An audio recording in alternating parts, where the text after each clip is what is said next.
शुक्र है तुम घर वापस आ गई मेरी जान। आपकी वजह से आई भी नहीं हूँ, सैफ की वजह से आई हूँ। उसको कसम दीजिए इस तकल्लुफ का कोई फायदा नहीं। बेटा ये कोई तकल्लुफ थोड़ी है। तुम्हारी गुमशुदगी ने मुझे सूली पे चढ़ा दिया था, जहां बस रस्सी खींचने की देर थी और मेरा दम निकल जाता।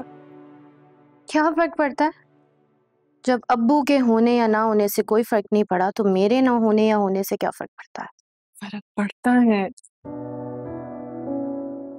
तुमसे और तुम्हारे अब्बू से ही तो मेरी जिंदगी में सब कुछ था। ये सच है कि उनकी मौजूदगी में हमें फाके काटने पड़े, लेकिन सर से छत तो नहीं हटी थी ना। लेकिन कल रात हम खुले आसमान तले आ जाते, दुनिया के रहमो करम पे होते। इसीलिए आपने अपने लिए छत का इंतजाम कर लिया। तुम जब तक मेरा सच नहीं सुनोगी, मैं जानती हूँ इसी तरह बदगुमान रहोगी। बात बदगुमानी से बहुत आगे निकल गई अम्मी।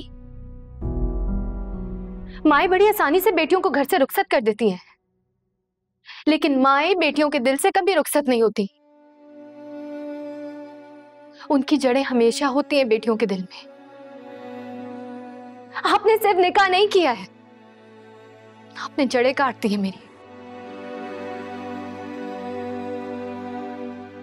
कहती थी मैं कि 1 साल का इंतजार कर ले, फिर मैं घर बना लूंगी। डर लगता था जैसे हमें घर से निकाला नहीं जा रहा, हमारी जन्नत हमसे छीनी जा रही है। लेकिन आपने और अब्बू ने मेरी एक नहीं सुनी। दिन रात मेहनत की, थक थक के, कोचिंग, ट्यूशन, कमीशन के एग्जाम्स। किस लिए? आपको और अब्बू को एक अच्छी जिंदगी देने के लिए। क्या फर्क पड़ा? अब्बू बदगुमान होकर इस दुनिया से चले गए और आप दूसरी शादी कर ली आपने।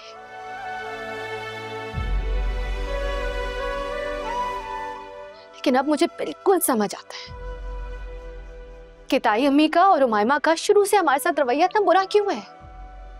वजह तो आप है। आपके दिल में जो ताई अब्बू के लिए मोहब्बत है ना, वो है वजह। अब क्या फर्क पड़ता है सैफ और मेरी शादी हो, क्या फर्क पड़ता है? आपको तो मिल गया ना सिला। सब्र का।